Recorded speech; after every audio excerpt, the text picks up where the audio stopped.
Welcome to the Essential Libertarians, giving you the tools for self governance. Today we have the amazing Wizard Jesus from Mad Liberty. He's a cool dude. He's a self identified ego calm, and we're excited to have him. What's up, Lizard? Hello. And we have Insanity is Free, Jeremiah from Anarch Unity as well. He's a happy guy. He's optimistic that we shall defeat evil, but not really. All right, so a few things I wanted to break down today. I guess I'll start with the uh, Twitter drama. I was on Twitter today. I saw the whole big thing about like people saying, well, you should say Christ is king or not. That. And to me, I say if you're a Christian and you believe that, that's fine. I like your post, though. You said no king but Christ, which is an anarchist statement. Now, to be honest, I'm not super well versed in the Bible. I grew up as a Sunni Muslim. But one thing I'll say is this: I don't think you should use Christ as King as an insult. But from what I understand, the Talmud says about Christ, it's not very good either. And Islam is in the middle. I don't say anything bad about Jesus. I don't disrespect anybody's religion, even though I like some black metal. But I don't think I think he was like a prophet, just like everybody else. And some people disagree with that too. Like to me, he's on the same level as Muhammad per se. That doesn't mean he's bad. That means that's a good thing, but I don't consider him necessarily to be God any more than Jeremiah or Liz or anything like that. So to break It's that one of down. the lines in Immortal Techniques song. Jesus is the most quoted prophet in the Quran. It's where you realize that there's cross compatibility between certain religious principles between groups that are allegedly supposed to be at war with one another. Yeah. And I think the problem is the Daily Wire's trying to push that, like, okay, you guys need to fight. You guys need to fight.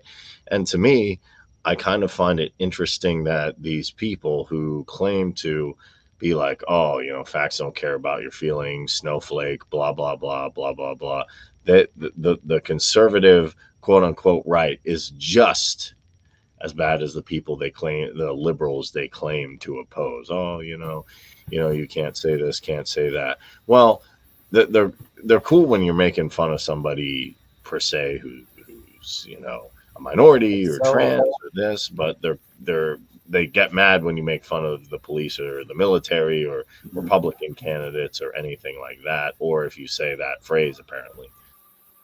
it's so often the case that they wind up like not being able to logically explain their ideas or how they feel, though as soon as you start being able to like disprove them in their line of thinking and their logic. Like it's a very common status thing to like be like, oh, you're a snowflake, and as soon as you start to be able to disprove them, they start like clamming up and shutting down and calling you out on fallacies that you're not even using and shit. Correct. And another See, issue but I that's the have thing. Like, well, go ahead. Go. sorry. Another issue I have is that also the right claims to be impenetrable to, I guess, their so-called social justice, or they say that they don't get hurt easily, and you see that everywhere. Like I go to a gas station in Pennsylvania, it's like tough love. I work for what I got. I don't get offended easily. Blah blah blah. And my bandmates and me would make fun of this stuff because the moment I guarantee you, the moment I say anything that they don't like, they're gonna cry about it. And particularly, I think the what I would call conservative ink is Jeremy Boring and all those people who are okay with saying let's get rid of trans folk, let's have all these wars in the Middle East. The minute that someone says Christ is king, that's seems to be seemingly a huge issue. So to me, it's ironic. I feel like that it might be an issue, at least right now in the current like social fabric of things, because we have an issue all over the country right now where some states are turning towards Christo fascism, and like, you know, the church state and different forms of theological fascism. I live in one. Like, our laws are absolutely being bent towards like the benefiting Christians and anybody else but them. And like, their definition of Christian is real weird because they want to like get rid of trans people and like segregate people economically and based on their skin color and shit. And it's quite frankly not very Christian. But like, you know, they go under the guise of the church, and through the guise of the church, they have like political power because the state is absolutely mixed with the church here. Here in the state constitution, you have to be a registered Christian, and like you have to like list the church that you're going to and prove your registry to that church if you want to run for office. Um, so like, you know, it's an issue in some places, and I can kind of understand why people would be having a knee jerk reaction to such a statement. That doesn't make it right, and like, you know, you should definitely critically think about things, which, you know, critical thinkers are kind of a rare stock. So, well, that's just my 2 cents on that. Well, a lot of people, the thing that they do, that they've like gotten their religion in order to do, is they've gotten their religion in order to, well, or they, you know, have been raised in this mentality to use it as a control mechanism. It's not about like fucking solving problems. It's not about self accountability. It's not about like walking the path toward God and away from sin. It's not about repenting. It's about, I have found a thing that makes me feel superior to you, and now I will use that thing that claiming gives me superiority as pretext to rule over you. And they don't like the fact that you might bring up, you know, silly little things in the Bible like you can't serve two masters, you can't walk in darkness and light, you can't live by the sword. You shouldn't judge in a way that you would not want to be judged. You should deal with your own shit before, you know, you like criticize other people's. Like, that's a paraphrase. The hypocrite thou art, that thou would not take the plank from thine own eye, so that you could see clearly to remove the speck from your brother's.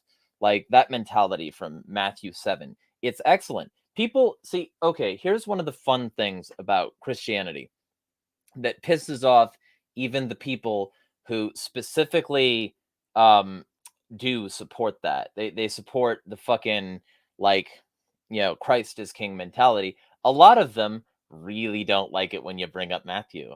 It's really bad, isn't it? Because when you bring up Matthew, when you bring up this book where it was basically like Jesus telling everybody that like there's a whole lot of you who might claim me, who might not actually support me, um, like because of all of these reasons that sort of conflict and interfere with your ability to, you know, follow me. Um, that pissed off a lot of people at the time, and it still pisses off a lot of people. When you point at Matthew, there are so many verses that like directly implicate certain people in the Christian religion, right? And there are so many places that you can just point to that basically it proves like 95% of the people involved in the Christian church aren't even really Christian. They're not following Christ. They're not following his words that were written down in Matthew. That's the reason Matthew is my favorite gospel. Well, there's this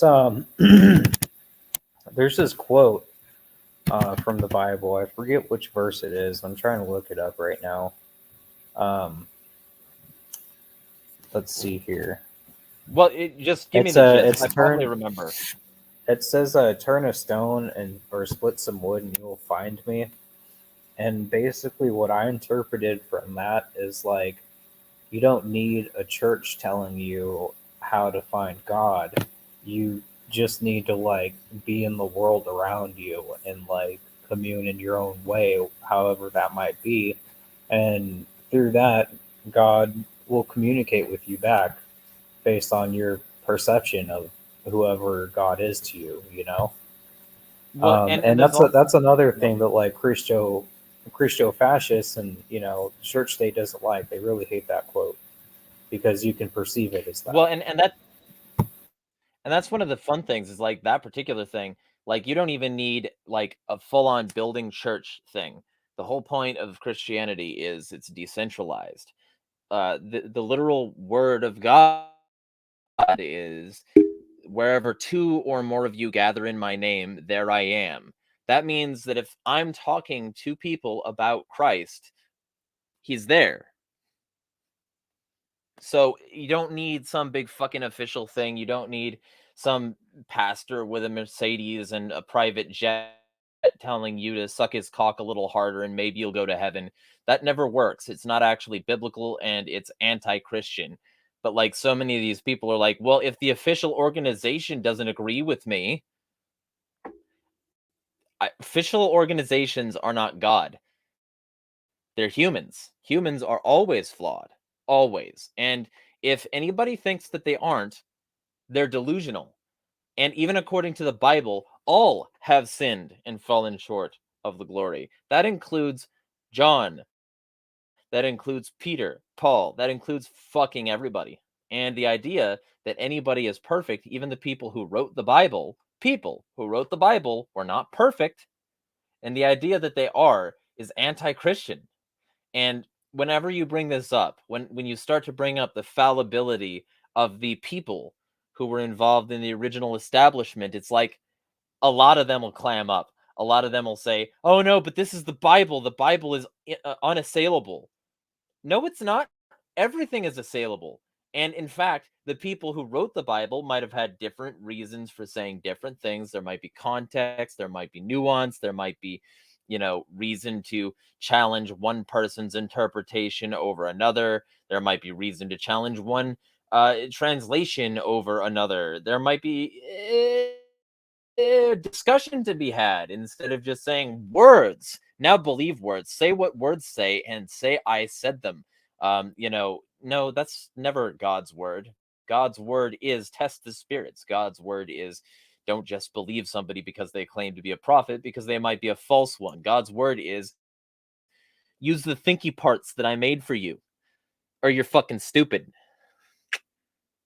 Hey, but Christians, a lot of them aren't very Christian. They don't like that humility. They don't like that lack of judgment of others. They're there to control people. So, yeah. Yeah, I think it's there's a delicate balance here. Now it's kind of interesting I'm talking about this because I'm not Christian. I have friends who are Christian. Now I'm okay with any phrase generally as long as it's not directed at demonizing somebody else. You can talk about any type of theology you want. I have issues with religious institutions going after people who are more spiritual. That's my big thing. If someone has a spiritual experience, it's usually discarded under mainstream religion. That's something that I'll look at, in a different maybe time or a different channel or place. What I can see here is this. A, conservatives are easily triggered. B, I'm not necessarily against somebody using, they can definitely say Christ is king or anything like that. But then if they're going to do that, also live it out. I would also say on the other side, I'm not a fan of, people at the Daily Wire putting people down for that, which I think is why that also came through, which is the issue with like people like Shapiro and Jeremy. I don't know if Jeremy did that, but like Shapiro's been posting some stuff that's extremely ignorant, just like, oh, hands up, or nail him or something. And I looked at that, or like he posted some stuff about like when Candace said like, okay, that Jesus, Jesus is this. It does seem to me on the other side that some of these people who are like pro U.S. empire, pro Israel, all this stuff are really triggered by that as well. Ben Shapiro, Andrew Klavan. You mean Ben Shapiro sucks asshole? Like, yes, water is wet. Always. Him and Destiny. And the rest of that thing. So that's my thing on it. I don't want to get too big into Twitter drama, but that was basically my whole Twitter feed, which actually was nice to Yeah, take a well, little break from Mamalay is, fighting the globalist when he is a globalist. He's just, to me, this is like another thing like Trump, which is what I want to get into. Someone posted on Instagram. but real quick so the Christ is King thing. If you're saying Christ is King to follow Christ, more power to you, Powell. Zero power to Powell. More power to you if you're saying it to follow Christ. But the whole Jeremy Boring isn't entirely wrong. There are a lot of viciously anti-Jew Christians, quote unquote, who are more than happy to weaponize a statement like that in service of their false prophets. And they're more than happy to do that in order to justify genocide. Literally, I went against some fucking Nazis today that are pretending to be libertarian and also pretending to be Christian. And the Nazis that are pretending to be Christian have a whole fucking website called Liberty Plus. And one of the people that runs this website goes by Blood Wealth Soil on fucking Gab. And he claims to be a libertarian, but he also says he's an avowed actualist. Blood, whites built civilization, first worldist, nationalist, eugenicist. Wealth, kill the private central bank, localism and distributed power, less laws through better people, meritocracy, end rent seeking, Liberty Plus, and Soil, a place for our people, responsible stewardship of our lands, follower of Henry George. So basically, this guy has Crusader symbology on his page. He identifies as a Christian, but the first post I see when I go to his page today is thanking the oven operators and saying 1488. And that is anti-Christian and evil. But these people get to pretend to be both libertarian and Christian. And people pretending to be Christian is a phenomenon and a plague. And it spreads to so many fucking places. And one of the chief places that it spreads to is people who say things like Christ is King and other such things in order to spit in the face of Jewry. And those people are really, there's a lot of them. There's not just a little, there's a lot of those people. And I'm not saying that that's all of the cases, but it's enough that the problem is enough that Jeremy isn't entirely wrong. He's just also a fucking cunt and an anti-Christian on a normal level, so I don't give a shit. Yeah, Jeremy there's Boring. Also there's a concentrated fascist focus to infiltrate, and I brought this up in the chat earlier. There's a concentrated focus for fascists to infiltrate cultures and subvert people, and it makes sense because it helps build their numbers and spread their influence in very many different cultural ways. It's something that they do, and it was only a matter of time until they got into the liberties community, and they were already in the Christian communities. But that's why you see all these fucking crazy people that are trying to be like, oh yeah, I'm a libertarian, but they're trying to shove people in the proverbial gas camps.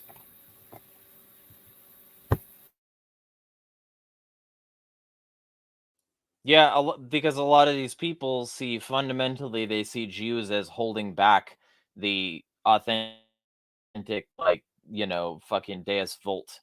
And they also see them as carriers of the false prophecy and the fucking the something temple that I can't remember right now, but if I remember, I'll let you know.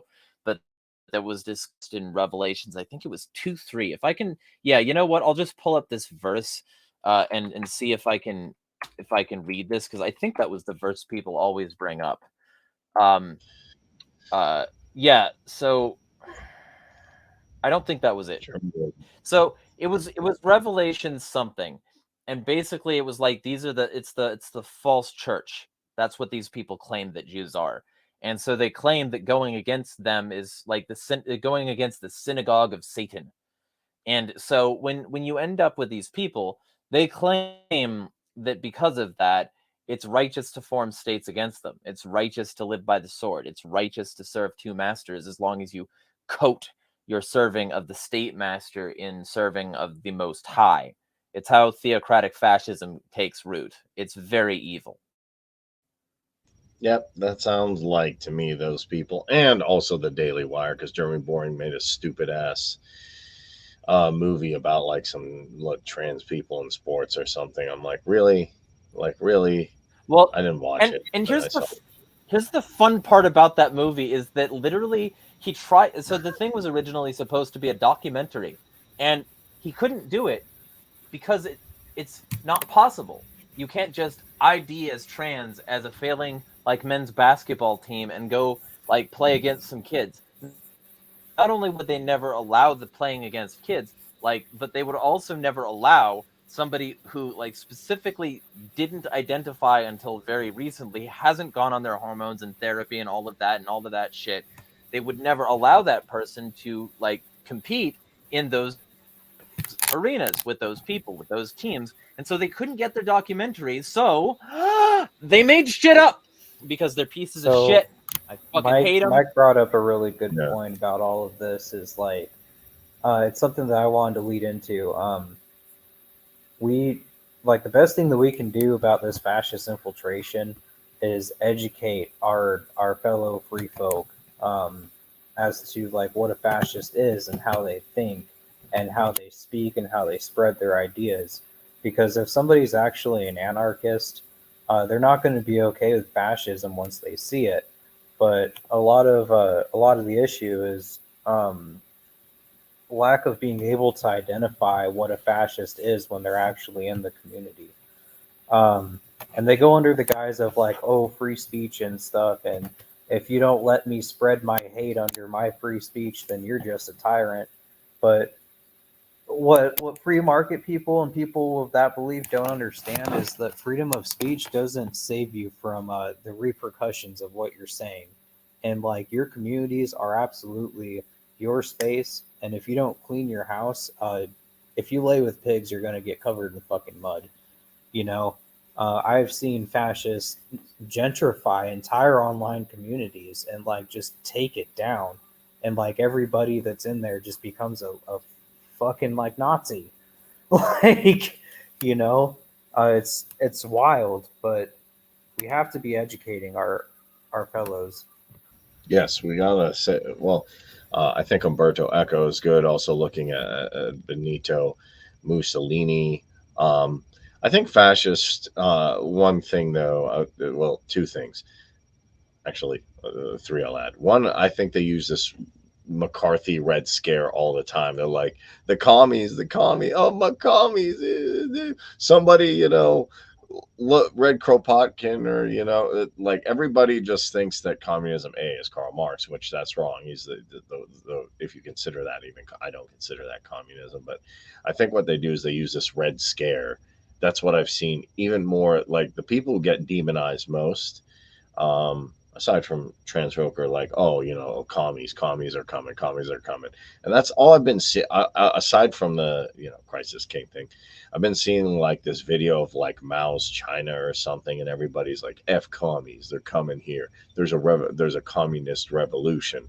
I even see like, you know, Tim Pool and James Lindsay and all these people, and I'm like, you guys don't know what communism is. For one thing, it's just communal ownership.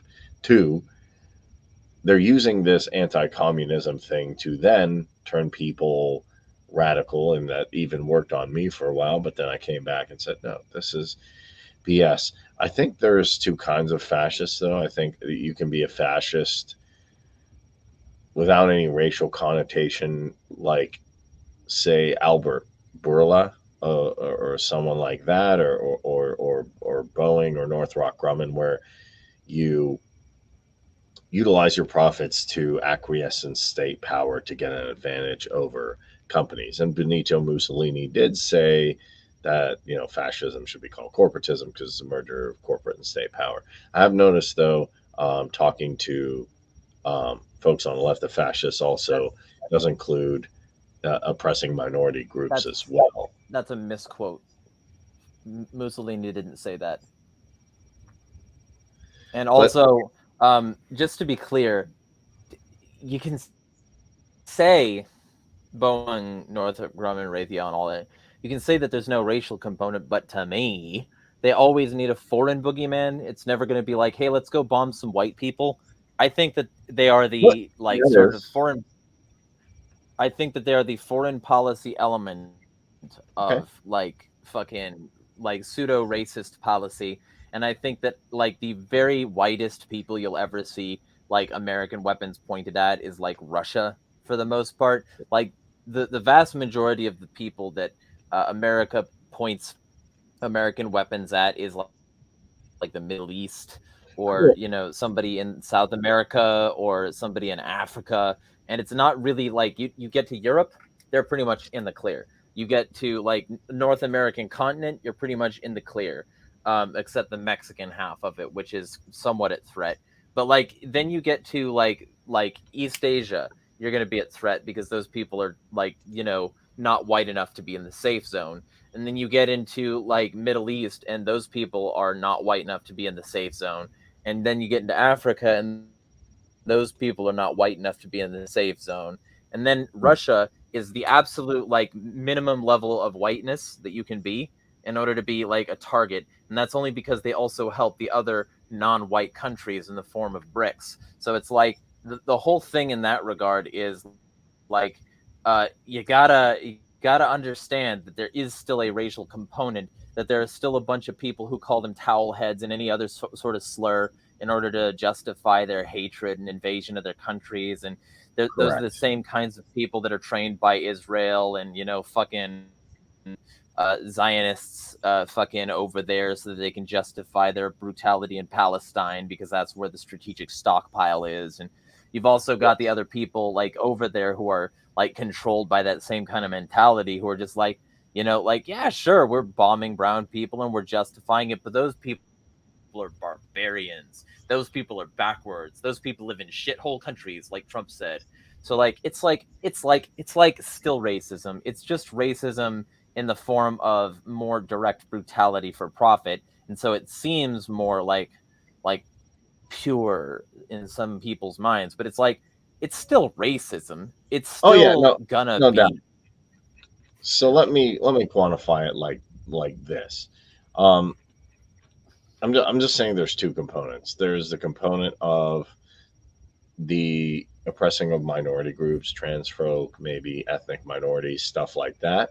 And then there's also the component of let's just say Anarch Unity becomes, I mean, this is kind of a ridiculous example. Let's say I have a podcast and it becomes really, really big. And then I get tons and tons of money. Then I just call up the congressman and say, hey, how's it going? I want in my state of Pennsylvania, I'm going to lobby, I send lobbyists more than likely. And I say, hey, congressman, I want, the podcast world to be, easy and equitable and fair and all this goofy stuff. Then I say, well, unless you have 5,000 episodes and this much streaming and this much this, nobody should be able to be monetized. Nobody should be able to get their content shared out there. To me, that there's also the economic component of fascism, which can be racially related or not. And maybe the military industrial complex wasn't great, but I can't say I know Big Pharma has a motivation like that. Or to me, Big Pharma just wants to, like you said. Big Pharma absolutely does. Big Pharma loves targeting poor communities for clinical trials. Big Pharma loves polluting those communities because they have less resources to fight back. Big Pharma did the Tuskegee syphilis experiment and released bacteria into the fog over San Francisco in the 60s, so that over poor communities, so that poor people would be their guinea pigs for bacterial warfare. Big Pharma is hugely anti-minority, hugely racist, and massively infiltrated by racists and fascists, Nazis, all that shit. So Bayer was literally the company that made Zyklon B for the Nazis. So no, I'm afraid they're still also racist. Okay. But yeah, I'd actually need to think of I'd actually have to think of some examples. But the minute you make money and then lobby a congressman and change the rules of the market and make it a not free market, you're a fascist. Also, if you Welcome back to Everyone is Nazis with Jeremiah Harding. yeah, everybody's a fascist.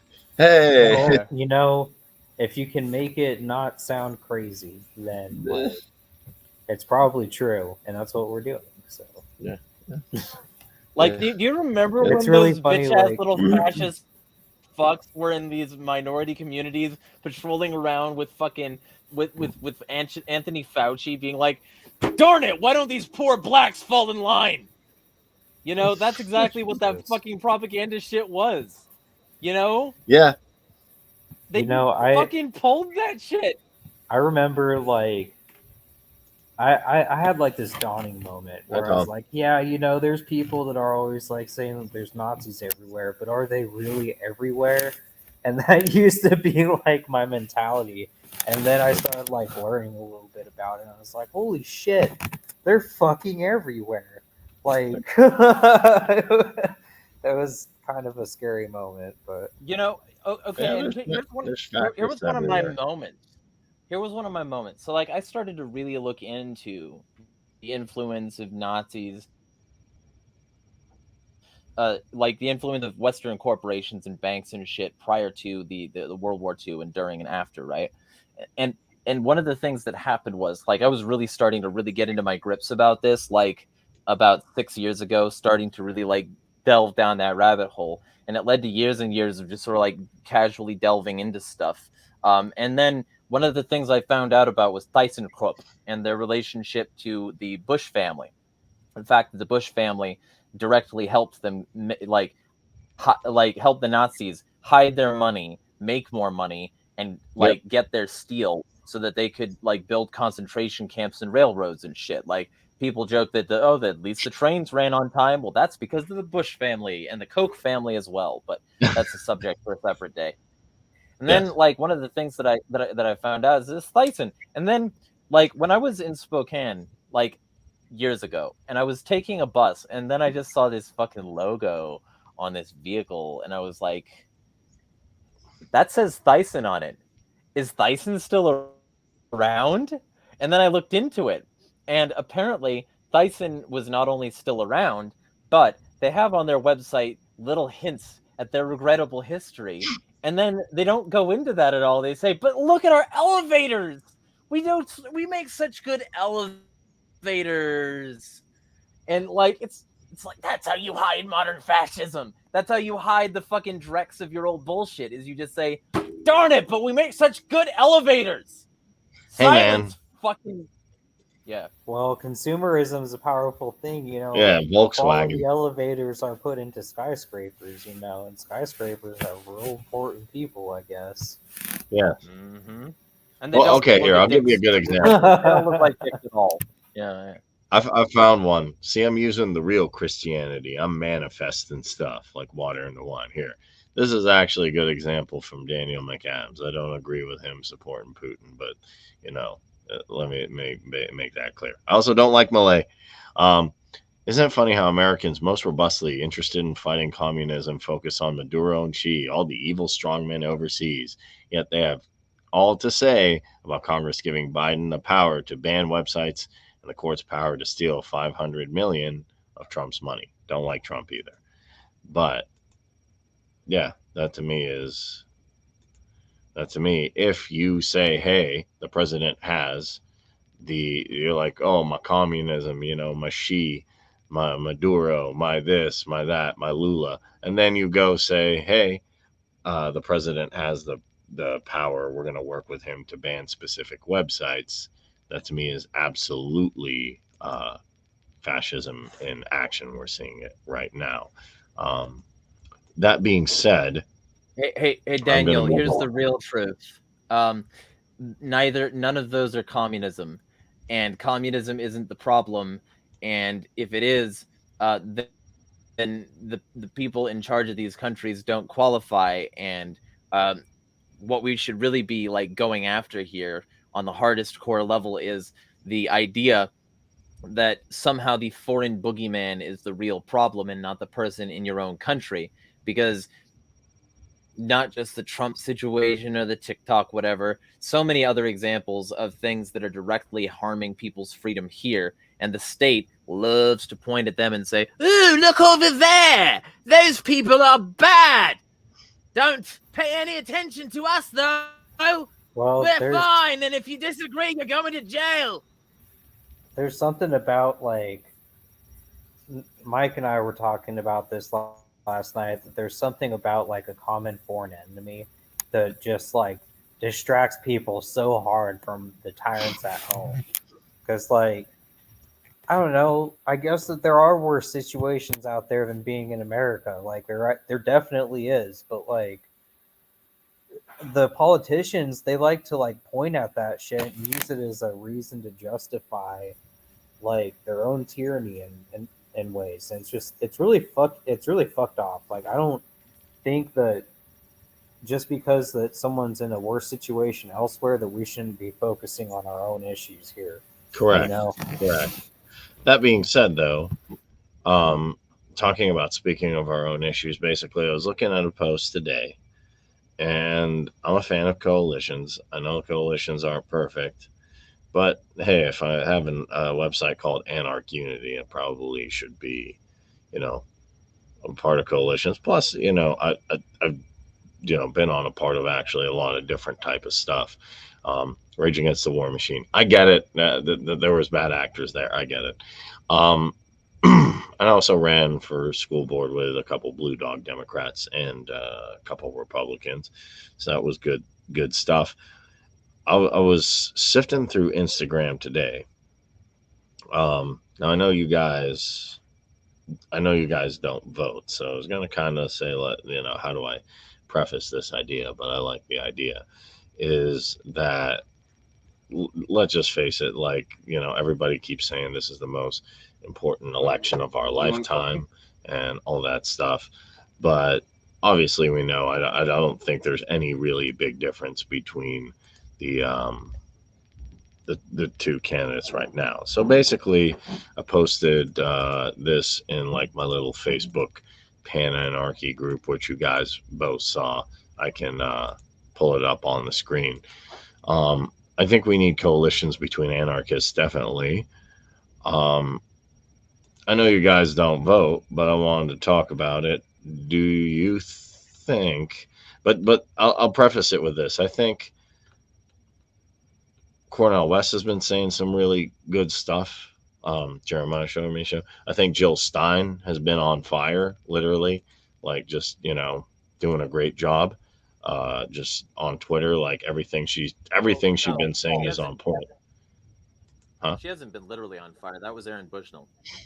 Yeah. I actually think I met some Green Party people at a pro-Palestine march, which had a bunch of other people. It had military people at the thing, and they're cool. So the Green Party is cool. Like we can disagree on nuclear energy. I don't really care if we can disagree on nuclear energy. That's fine. I just can't disagree with somebody on genocide. It's pretty.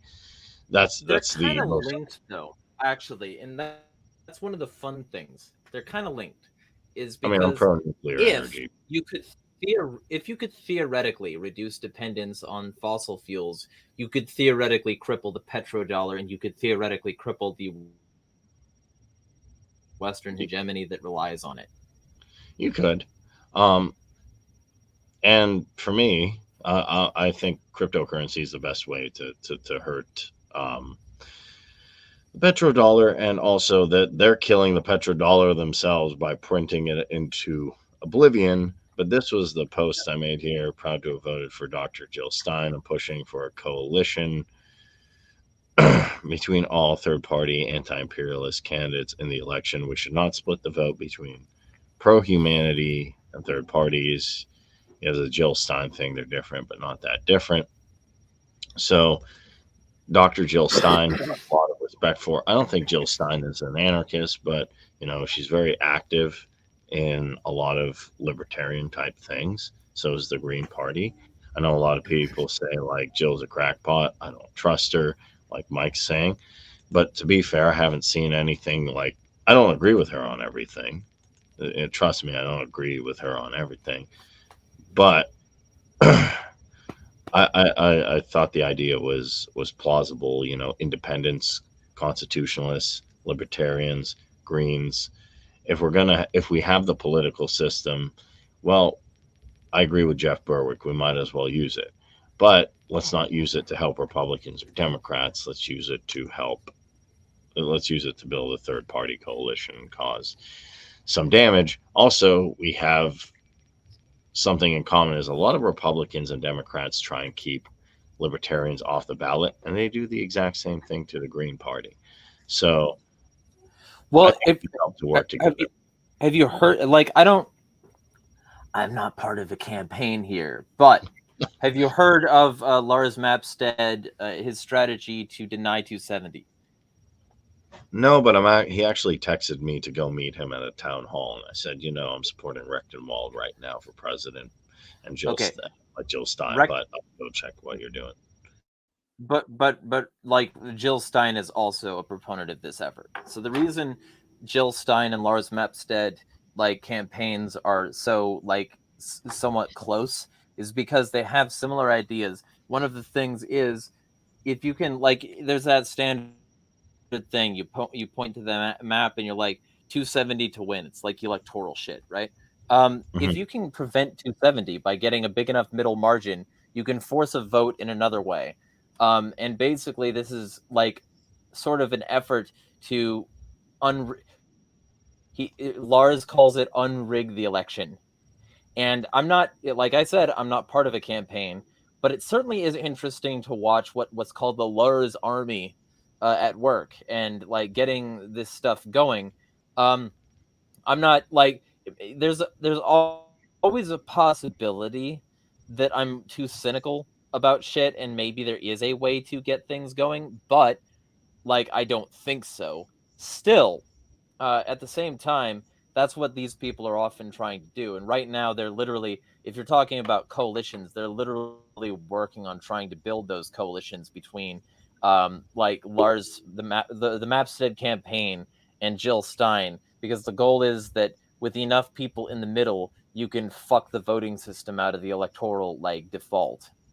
Yeah, I think that's a good idea. Honestly, I think that's a solid strategy. I might even like, you know, talk to him about that and see how I can do that. Because actually, if you really look, and you can get things going, in my opinion, for one reason. If you look at the 2016 election, I don't have the numbers actually. I'm lazy, so I'm not going to pull them up. But I remember more people didn't vote than they voted. Now, and I know a lot of people now are just telling me, well, Kareem, they give me like a laundry list of reasons why they don't like Biden or Trump. They're like this. But you know, my democracy or my birders or, you know, my 401k or my chicken salad or my ranch dressing. And we just need this guy to make sure this thing kind of works. And for me, it's like, you don't even like these guys. Like you never do this you can say there's no free market ever existed. I beg to differ. But in a free market, you don't go, well, I kind of hate this product less.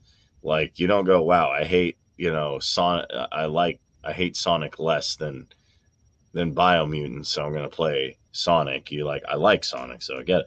So to me, if the political system exists, which it does, like people are like, I believe in agorism. But I also believe in counter economics. I believe in having your own garden. I believe in you know, getting in shape. I believe in starting a business and all that, and learning about crypto and all that good stuff. And even, you know, putting out alternative things like Eric July doing movies. Like, you know, my friend Jack does awesome with comics. That's all good.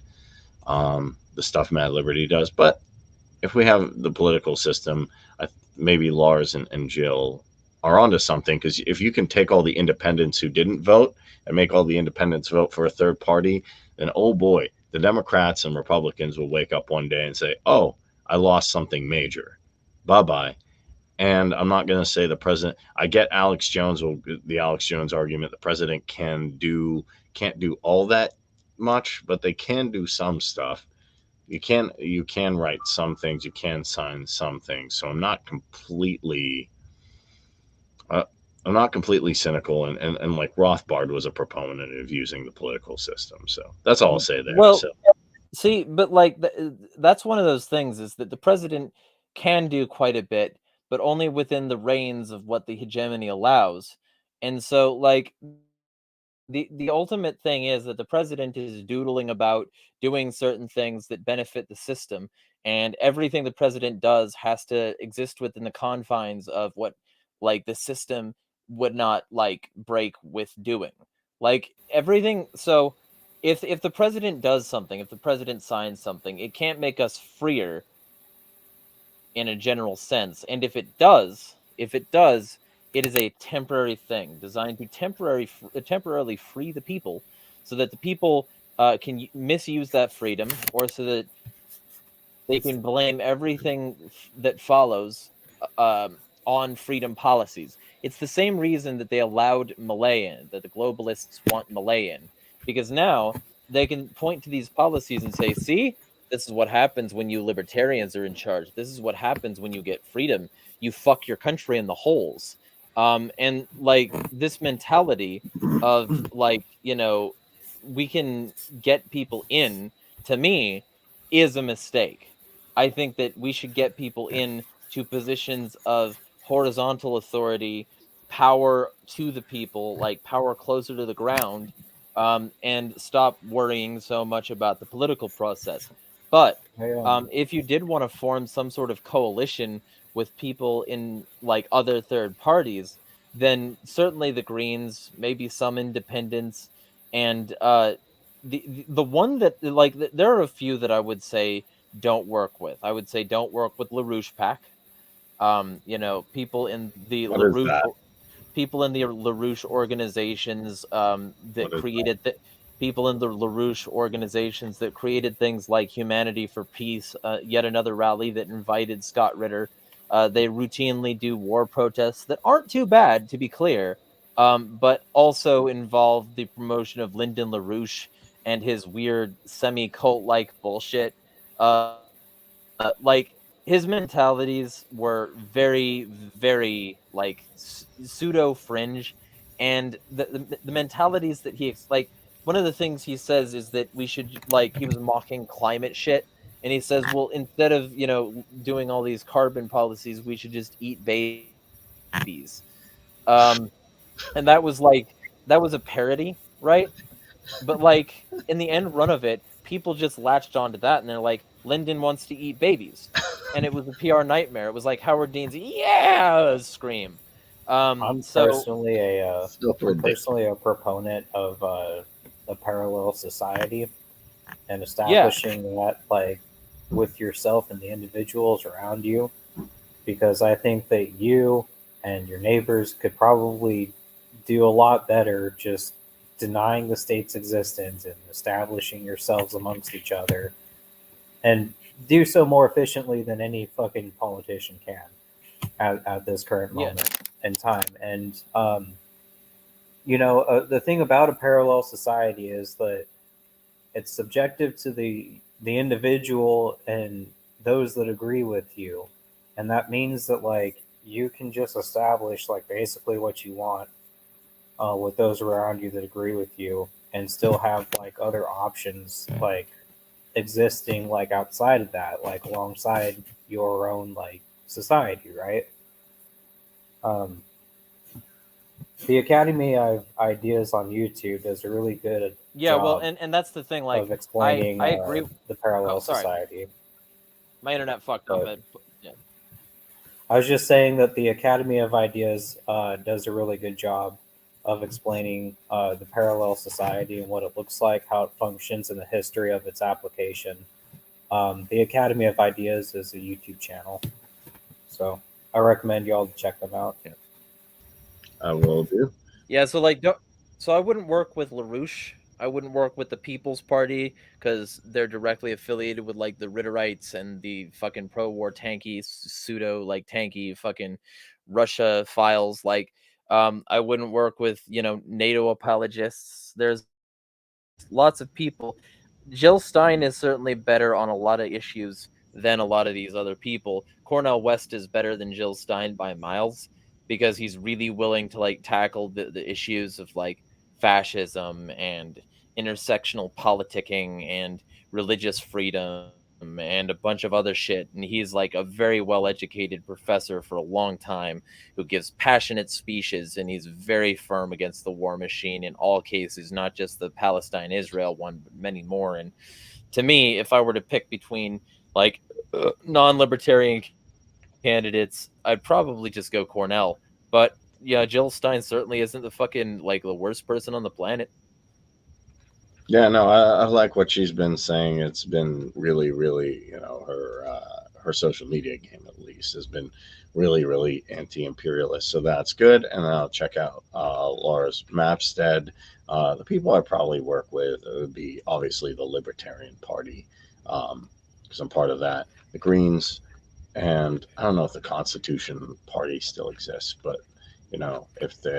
which I think it does. And then the big thing would just be to get the independents who don't want to vote, are voting for Trump because they're holding, or Biden because they're holding their nose, and people who are being swayed by RFK, and then pull them in the right direction so we can actually defeat the imperialist war machine that just keeps expanding its tentacles everywhere. And in my opinion, most recently, I think it was 322, and we can debate the symbology of that, but that comes from my understanding of I think it was Skull and Bones or something like that, and also 322 symbolizes, like Greg Reese from InfoWars was talking about it, a single. It's a date that symbolizes banker control or oligarch control over everything. Now, aside from that, I've popped onto Syrian Girls Stream. They're talking about what happened in Moscow. The thing that to me is ridiculous is we have not heard from the guys with the black flag in years. All of a sudden, they just pop up. I get maybe Keith showed me some stuff and I was wrong about that. Why are you saying the guys with the black flag instead of ISIS? I'm just being careful, but fuck you too. Susan Wojcicki my dick. All right, but anyway, I don't even think it was that. I think they spelled it wrong, and it's definitely the CIA for a number of reasons.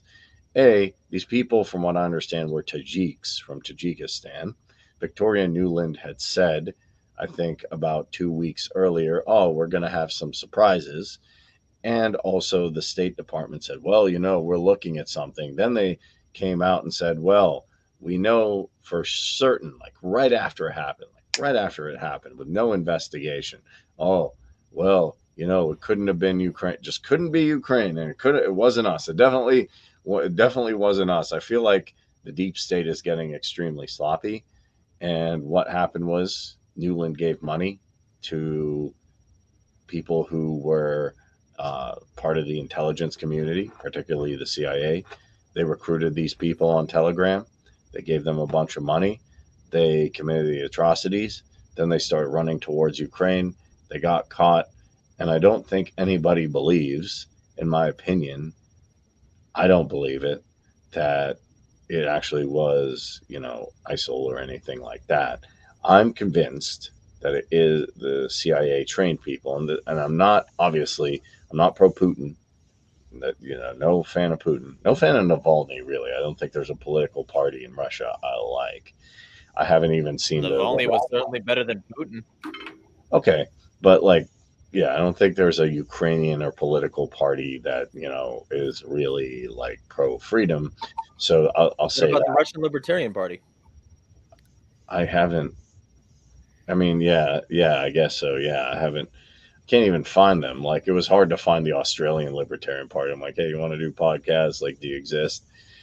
So yeah, but that's the Liberal Party of Australia. Okay, but aside from that, Ukraine, Russia, I don't think there's a like party that other than I guess maybe the Libertarian Party there or something. I don't know that I'd support. That being said, that's my analysis of it. Victoria True. Nuland wanted The- to get revenge for some. I don't know why she's like dead set on. Because she also seemed to be the one behind the Nord Stream thing. She even said she was. I think she's behind this as well, with the intelligence community directly funding it. And then the thing that really breaks them away, that gives it away, is if the deep state wanted to play their cards good, it's like playing a poker game. They're like, we don't. They'd wait a little while and say we don't know who did it, but then they come out right away and like, oh no, it definitely it couldn't be me. It just couldn't be me. I'm like, it's just like when I was hanging out with my coworkers one day. It's like someone keeps taking all the pop from the fridge.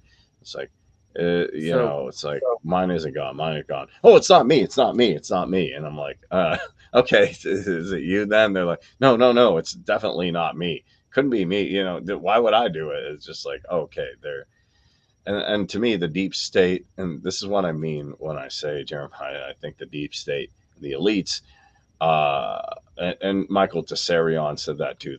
They're a lot stupider. They're getting very sloppy. This isn't the Cecil Rhodes or the young Rothschilds or the young Rockefellers. These are a lot of amateurs. So that's or the common person doesn't give enough of a fuck about any of this shit to need a whole lot of oversight on programs, and so they can get away with shit anyway, and nobody's doing a whole lot of like comprehensive digging, and if they do and they find shit out, most people aren't going to give a shit, and they're going to directly just insult people who go outside the mainstream, and that's going to be what the vast majority of people involved in conversations about shit are going to do. They're going to be like, hey, daddy fact checker, tell me exactly what to believe, Atlantic Council. I'll do what you say, UN.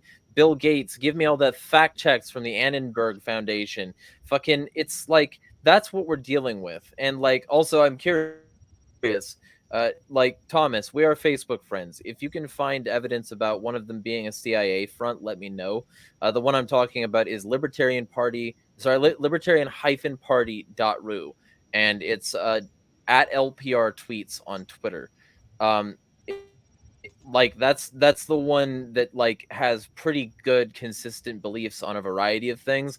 I don't agree with everything they're saying, but I certainly agree with a variety of them. Yeah. But either way, like the general thing that go. No, I was just gonna say, but okay, regardless of regardless if they are brilliant or not, to me, I don't believe it. Syrian Girl doesn't believe it. Nobody believes it. I think it, like every single, even the Russian outlets, whether you want to say like Maria Zarakova, if I'm saying her name right, I don't think anybody believes that this was, that they all believe it was orchestrated by the deep state in collusion with Ukraine. And I probably agree with that. You can tell me I'm wrong or not. Well, the thing I was gonna say is, even if somehow these attacks aren't the CIA directly now, at the very least, like even if they're like, let's say that they're the Ukrainian government without direct CIA involvement, and let's move on and say that even if that's the case here now, right now, the reason the Ukrainian government has the power and the foothold that it does, and that it has for a long time, is because of CIA involvement. The CIA directly arming and funding and planting people in the late 40s to early 60s through Aerodynamic and Muscular. You can find those documents on their website and just pour over them and find out how much of it is controlled. And they were directly funding the Nazis. That's the reason that that the fucking Ukrainian government has had so many Nazis involved. It's the reason they could get away with Western support while still having as one of their planks in the Decalogue of the Ukrainian nationalists that they're going to enslave foreigners and expand at all costs. It's like, these are great allies. I love them. But even if that's like not direct CIA involvement in this particular attack now, and it is Ukrainian government bullshit, or just, you know, the state paid somebody to go in there through Telegram or whatever, it's still CIA involvement because the legacy CIA involvement exists. And even if if it is like ISIS, ISIL, Taliban, whatever, you fucking terrorist organization, blah. The, if it is that, then it's the same kind of shit because in both the Ukrainian and Mujahideen cyclone advent, basically they use the fucking Russians as an excuse to, hey, here's a bunch of money to this extremist right winger organization. They can enact our will in these places as long as we point them at the target, say, sick them. And then they did that. They taught them like fucking they like when Immortal Technique says that they taught him how to fight, build bombs, and sneak box cutters onto a flight. It's like that's exactly it. They taught these people, Tim Osman and fucking like the CIA funding his camp in Coast should go down in history, but so few people actually know about that. And then you bring it up, they're like, "What's a Coast?" It's like the same kind of Gary Johnson shit as what's Aleppo. They don't know where Khost is. They don't care. It doesn't matter because they didn't hear about this from CNN. They just heard that they dumped this guy's body in the ocean because they always do that. Wait, shit, they did that once and exactly once. And maybe we should understand that that like reflects poorly on their ability to not be bullshitting us. And like their whole deal here is like when you get down to the brass tacks of it, even if it's not the CIA now, ISIS, ISIL, they're all runoff organizations from Cyclone funding and shit. So it doesn't fucking matter. Like it's still the CIA. It's still the deep state, even if it's just relics of an old deep state op where they shoved their cock into like anything they could. And there's, oh, Russia, we needed to shove our cock here because Russia shoved their cock here first. And it's like, yeah, fucking fine. You're still just getting the whole. Doesn't matter. Yep. Also, the thing that I find to be insane is that people, for some odd reason, are still. I'm not saying everybody, but there are still people who say like, well, we need the, you know, when you get some conservatives down, not your average conservative, there are some of them are okay, but a lot of them are like, well, we still need the intelligence communities because China, I know that's going to come up if you're like, well, let's get rid of them. Like, no, libertarians will, but the rest of them are like, help, China. She is scary, you know. I have them under. I got to check my bed every night, you know, for the CCP. And another thing I feel is ridiculous is, you know, like I went back to the Red Scare. Everybody's like, oh, we got to have the CIA, you know, because of communism or, you know, McCommies. And I feel there's still this McCarthy era BS in people's heads that they're afraid of communism as well. And because of those things, they're willing to legitimize the existence of the intelligence community, which to me will ultimately be used always against them.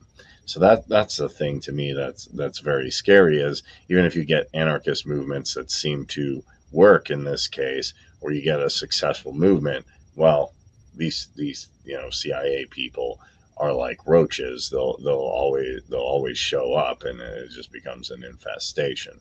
So that's to me what is scary above all else.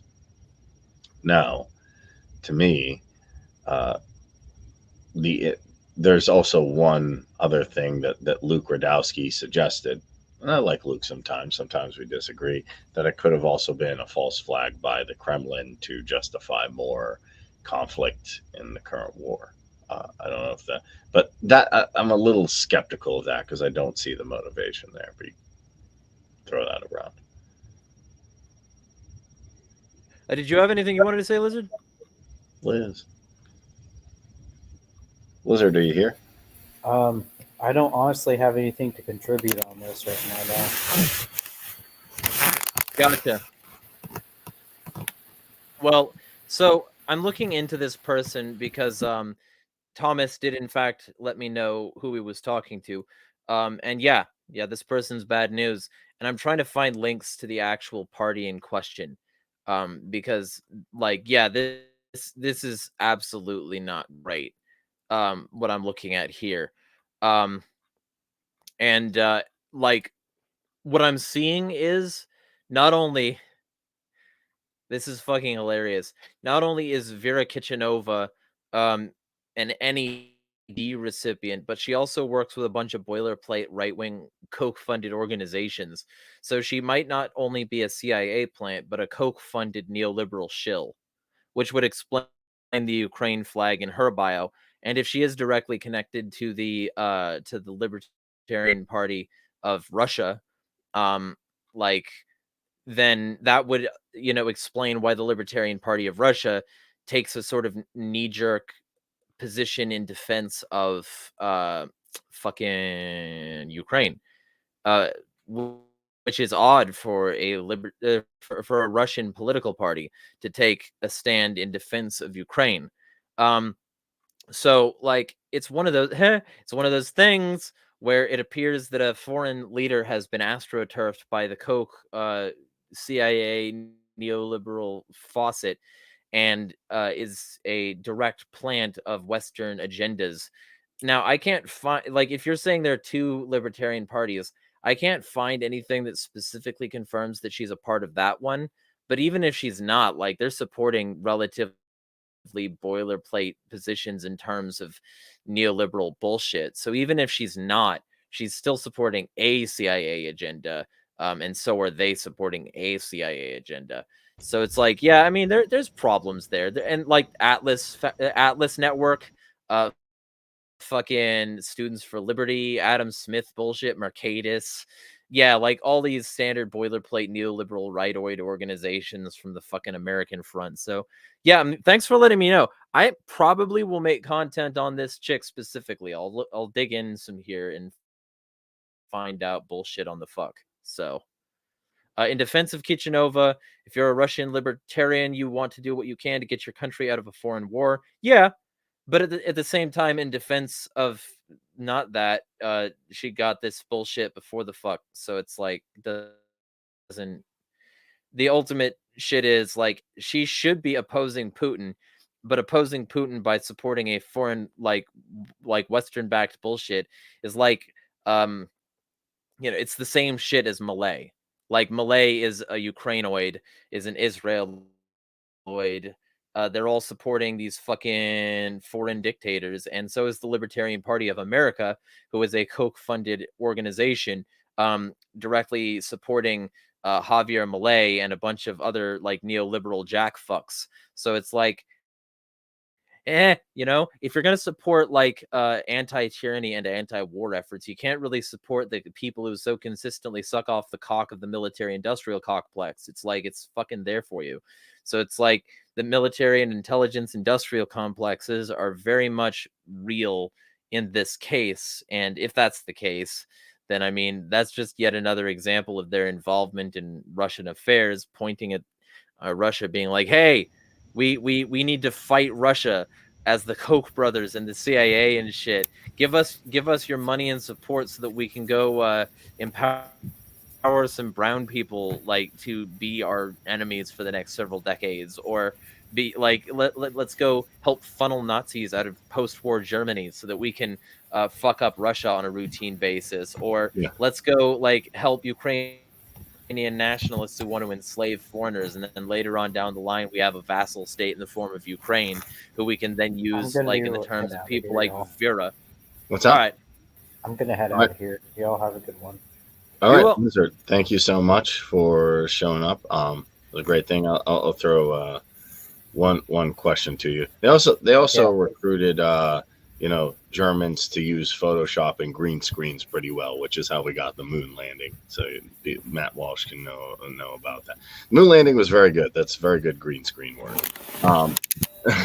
But I guess my big question is regarding the CIA. They seem the left to be, at least in the early 2000s and the 90s, the left was pretty awesome. It was mostly leftist, not or anti-imperialist left or whatever you want to call it.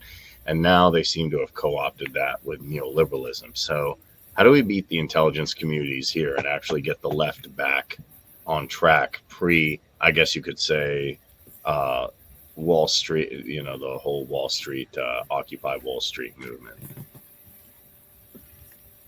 So that's a question for me.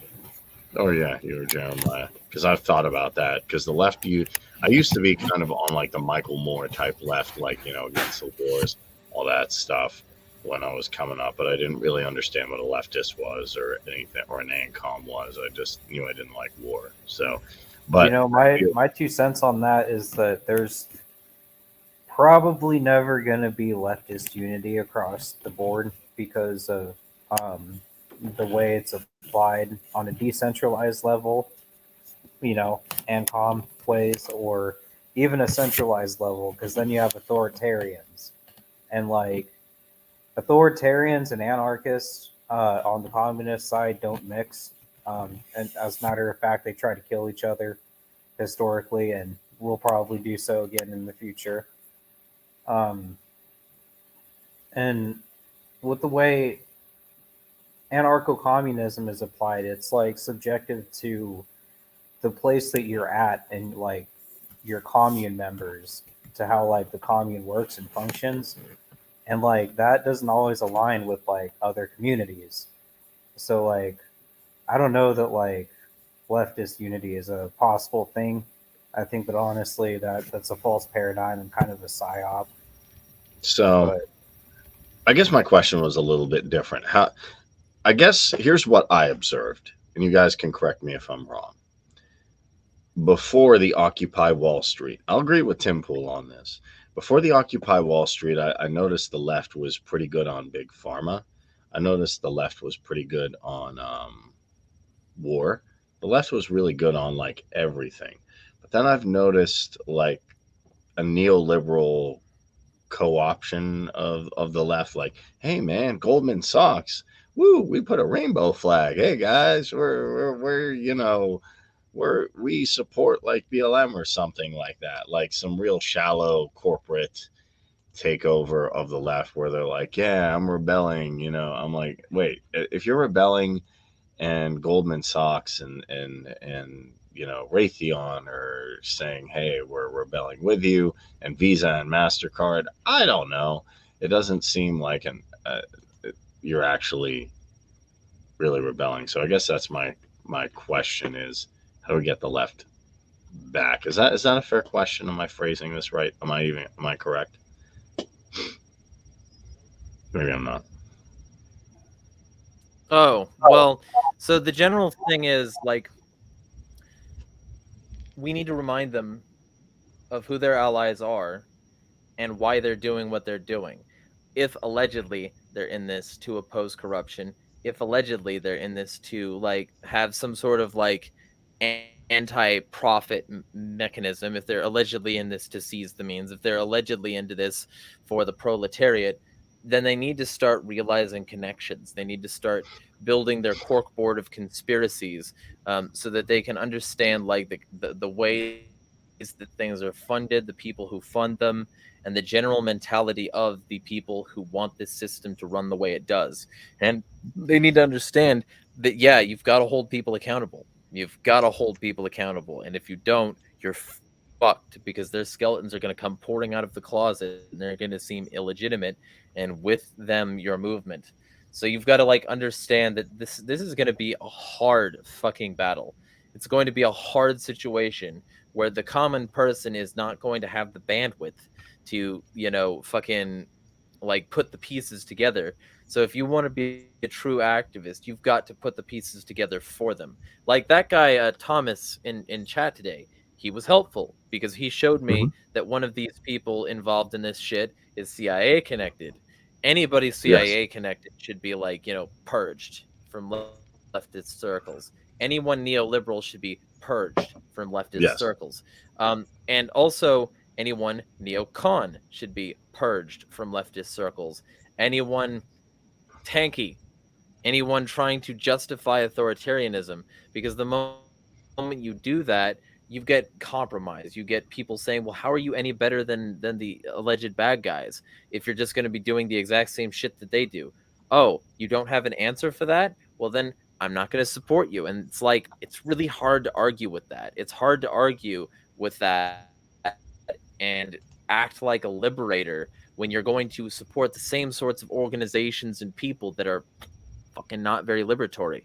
And when people like ask why you're an authentic alternative, and they can point to all these things that historically didn't make you look too good, and then they can point to this being like, well, you know, you support this mentality, you support this like idea of authority, so you know, fundamentally we're just two warring factions of the same kind of authoritarianism, and your power to the people, like dictatorship of the proletariat, probably isn't going to happen, because you shouldn't try to form dictatorships at all, much less in the name of the proletariat. You can't like expect the people to like the stick any better because it's the people's stick, like Bakunin said. Mm-hmm. Like when you start to realize that the compromise is on a principle level, and a lot of these people are like, you know, not really that much better adapted, if better adapted at all, than their fascist counterparts, and that's why they're so willing to overlook things like the fact that Emma Goldman was right about Russia and saying there's no communism in Russia, and the fact that Mao Zedong was right when he said that the CCP was employing state capitalism. When you realize that these people are basically just different flavors of capitalist, that means that the left should be fighting them if the left is serious at all. But a lot of the time, the left is just like, my aesthetics, my red and yellow, my fucking hammer sickle, my fucking whatever, the symbol, fist in the air, you know, fucking. It ultimately boils down to not being like performatively woke, not being performatively leftist, looking into this, being actually woke, being aware. If you're woke, you get it. Like looking at the systemic injustices perpetrated by your people, looking at the systemic injustices and economic connections, like connected to the power structures as they stand now. Because if you're going to say that you're some radical revolutionary and you still connect to the same people who made the system this way to begin with, or you're just as bad as they are in a variety of ways, then who gives a fuck?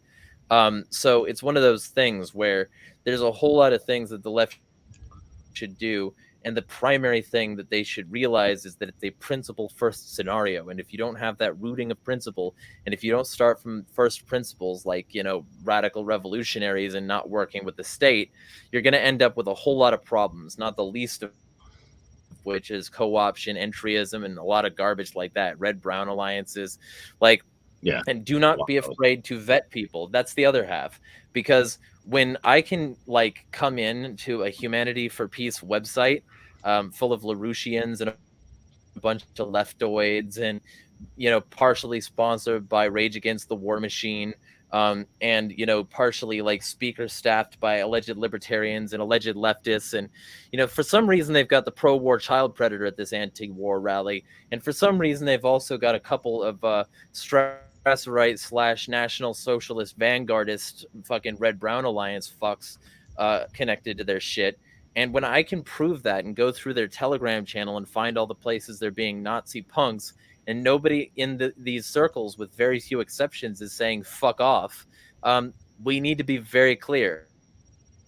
Nazi punks, fuck off. Anyone like you, fuck off. If you're going to turn these spaces into spaces against radicalism, if you're going to turn these spaces into spaces against, like, you know, anti-capitalist change, if you're going to turn these spaces into spaces that will fundamentally subvert the will of the people and uphold the will of whatever state happened to be in charge at the time, or happened to be in charge at some point in history, then fuck you, you piece of shit.